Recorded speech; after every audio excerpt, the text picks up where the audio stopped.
இன்னைக்கு நம்ம childhood favourite கார்ட்டூனான ஸ்பஞ்ச்பாப் ஸ்கொயர் பேண்ட்ஸோட கெட் குக்கிங் அப்படிங்கிற வீடியோ கேமை தான் வந்து ப்ளே பண்ணி பார்க்க போகிறோம். ரொம்பவே இன்ட்ரெஸ்டிங்காக இருக்க போதுன்னு நினைக்கிறேன். ஸோ வாங்க வீடியோக்குள்ளே போகலாம். ஃபர்ஸ்ட் பார்த்தோன்னே பார்த்தீங்கன்னா பிகினி பாட்டம் வந்து காமிக்கிறாங்க. பிகினி பாட்டமில் இங்கே ஸ்பஞ்ச்பாப்க்கு என்னென்னு பார்த்தீங்கன்னா அவர் குக் பண்ண போகிறாரு. அந்த குக்கிங் எப்படிங்கிறதுக்கு சில பல டெமான்ஸ்ட்ரேஷன் கொடுத்துருக்காங்க. ஆல்சோ அந்த குக்கிங்க்கு நீங்கள் ஹெல்ப்பும் பண்ண போகிறீங்க. நீங்கள் தான் அந்த ஸ்பஞ்ச்பாப் ஸ்கொயர் பேண்ட்ஸ். ஸோ நீங்கள் குக்கிங் பண்ணுறதுக்கான எல்லா வகையான ஃபெசிலிட்டியும் இருக்கும்.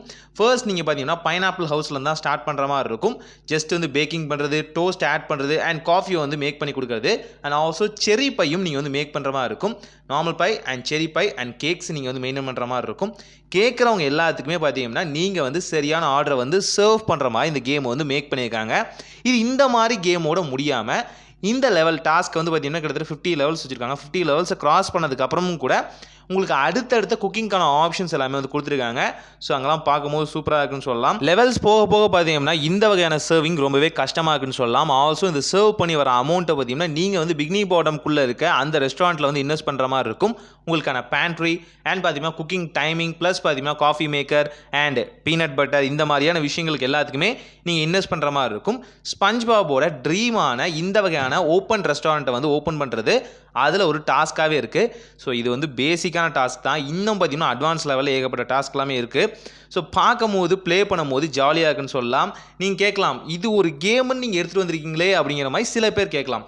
நான் என்ன சொல்கிறேன்னா, ஒவ்வொரு கேமுக்குமே ஒரு லாஜிக் இருக்குது, ஒரு வகையான பேஸ் இருக்குது. அந்த பேஸை வந்து ப்ளே பண்ணி பார்த்தவங்களுக்கு தான் அதோட பெனிஃபிட் என்னன்னு தெரியும். இங்கேருந்து ஒரு வயலன்ஸான கேமை நான் ப்ரமோட் பண்ண விரும்பலை. ஏன்னு பார்த்தீங்கன்னா எல்லாரும் ப்ளே பண்ணுற மாதிரி கேம்ஸ் பார்த்தீங்கன்னா ஏகப்பட்ட கேம்ஸ் இருக்குது. ஒரு 4-5 கேமுக்குள்ளே நம்ம போய் வந்து மாட்டிக்கிட்டோமோ, ஒரு லூப்பில் வந்து சிக்கிட்டோமோ அப்படின்னு தோணுது. இந்த மாதிரி மல்டிபிளான கேம்ஸுக்கும் நம்ம சப்போர்ட் பண்ணால் மட்டும்தான் இன்னும் நியூவான கிரியேட்டர்ஸ் வருவாங்க. இந்த கேமிங் இண்டஸ்ட்ரியை பார்த்தீங்கன்னா கொஞ்சம் கொஞ்சமாக முழுகிட்டு இருக்குன்னு சொல்லலாம். அதை காப்பாற்றுறதுக்கு என்னால் முடிஞ்ச விஷயம் நான் பண்ணுறேன்.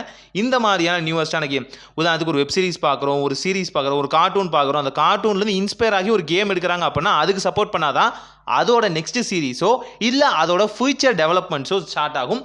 இல்லை அப்படியே கிடப்பில் தான் போட்டுருவாங்க. ஸோ அந்த மாதிரி நமக்கு பிடிச்ச சீரீஸ், நமக்கு பிடிச்ச கார்ட்டூன்ஸ் இதோட டெவலப்பர் வெர்ஷனாக பார்த்தீங்கன்னா இந்த மாதிரி கேம்ஸ் வரும்போது அதுக்கு சப்போர்ட் பண்ணணும்னு சொல்லலாம். ஆல்சோ பென்டென் கேம் கூட நம்ம அடுத்து வந்து பண்ணலான்னு இருக்கோம். ஸோ அதுக்குமே சப்போர்ட் வேணும். ஏன்னா பென்டென்லாம் ஒரு கிளாசிக்கான அட்வென்ச்சர். ஸோ அது அப்படியே கிடப்பில் போட்டு வச்சுட்டாங்க. ஸோ இதுக்கு சப்போர்ட் வராது மூலமா நெட்ஃப்ளிக்ஸே வந்து அதை இன்னும் வந்து அடுத்தடுத்த சீரீஸை வந்து தயார் பண்ணுறதுக்கு வாய்ப்புகள் இருக்குது. ஸோ ஆஸ் அ ஆடியன்ஸாக, ஆஸ் அ ஃபேனாக, ஆஸ் அ க்ரியேட்டராகவும் நான் சப்போர்ட் பண்ணலான்னு நினைக்கிறேன். ஸோ அதனால் இந்த மாதிரி நியூவஸ்டான கேம்ஸ் எல்லாமே எடுத்துகிட்டு வந்துகிட்டு இருக்கோம். நான் மற்ற கேம்ஸையும் ப்ரமோட் பண்ணணும்னு தான் நினைக்கிறேன். ஆனாலும் இந்த மாதிரி கேம்ஸில் என்னோடய அட்டென்ஷன் போகுது. மோஸ்ட்லி வயலன்ஸ் இல்லாத கேமில் என்னோடய அட்டென்ஷன் எப்போவுமே இருக்கும்.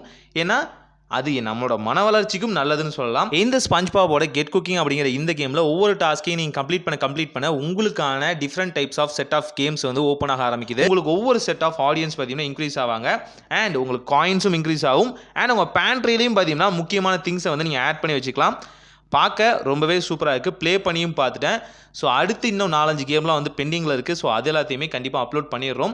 ஸோ நீங்கள் இந்த ஸ்பஞ்ச்பாப் கேம் பற்றி என்ன நினைக்கிறீங்க? ஓகேஷாக இருக்கா, இல்லை இதெல்லாம் வந்து குழந்தைங்க கேம்னு நீங்கள் நினைக்கிறீங்களா, இல்லை இந்த கேமும் நல்லா தான் இருக்குது, இந்த மாதிரி நியூவஸ்டான கேமை வந்து ப்ரமோட் பண்ணலாம் அப்படிங்கிறதையும் நினைக்கிறீங்களா அப்படிங்கிறத கமெண்ட்லாம் மறக்காமல் சொல்லுங்கள், தெரிஞ்சுப்போம். ஏன்னு பார்த்தீங்க அப்படின்னா புது புது விஷயங்களில் நம்ம கவனம் போனால் மட்டும்தான் பார்த்தீங்கன்னா அடுத்தடுத்த லெவலில் நம்ம வந்து ரீச் பண்ண முடியும். ஒரே இடத்துல லூப்பாக சிக்கிட்டு இருந்தோம் அப்படின்னா கஷ்டம்தான். ஸோ இதை பற்றி நீங்கள் என்ன நினைக்கிறீங்க அதை வந்து மறக்காமல் சொல்லுங்கள். அண்ட் அடுத்தடுத்த கேம்ஸ் என்ன வந்து நம்ம வந்து மேக் பண்ணலாம் அப்படின்னு நினைக்கிறீங்க? அதுக்கடுத்துலாம் பார்த்தீங்கன்னா நிஞ்சா டர்ட்டில்ஸ்லாம் நிறைய கேம்ஸ் வந்து அவைலபிளாக இருக்குது. நம்மளோட ஃபேவரட்டான சீரீஸ்லேயே அதெல்லாமே. ஸோ அதெல்லாம் பற்றி ஒரு லிஸ்ட் அவுட் மாதிரி நீங்கள் கொடுத்தீங்க அப்படின்னா கண்டிப்பாக உங்களுக்கான நேமை மென்ஷன் பண்ணியே அந்த கேமை வந்து நான் ப்ளே பண்ணி காமிக்கிறேன். ஸோ பார்க்கும் போதும் ப்ளே பண்ணும் போதும் பார்த்தீங்கன்னா இந்த கேம் வந்து சூப்பராக இருக்குது. ஆனால் ஒரே லெவல் நான் காமிக்க நினச்சிக்காதீங்க. இது கம்ப்ளீட் பண்ணதுக்கப்புறம் இதிலே பார்த்தீங்கன்னா கிராபி பேடி எப்படி வந்து மேக் பண்ணுறது, ஸோ அதோட ஃபார்முலா என்ன, அண்ட் பிளான்டன் நம்மளோட கிராபி பேடி ஃபார்முலா வந்து சீக்கிரட்டாக எடுப்பார் இல்லையா, ஸோ அந்த விஷயங்கள் எல்லாமே ஹிடனாக உள்ளே வச்சுருக்காங்க. ஸோ ட்ரை பண்ணி பாருங்கள், ப்ளே பண்ணி பாருங்கள். ஒரு நல்ல மாற்றம் இதாகி நடக்கட்டும்.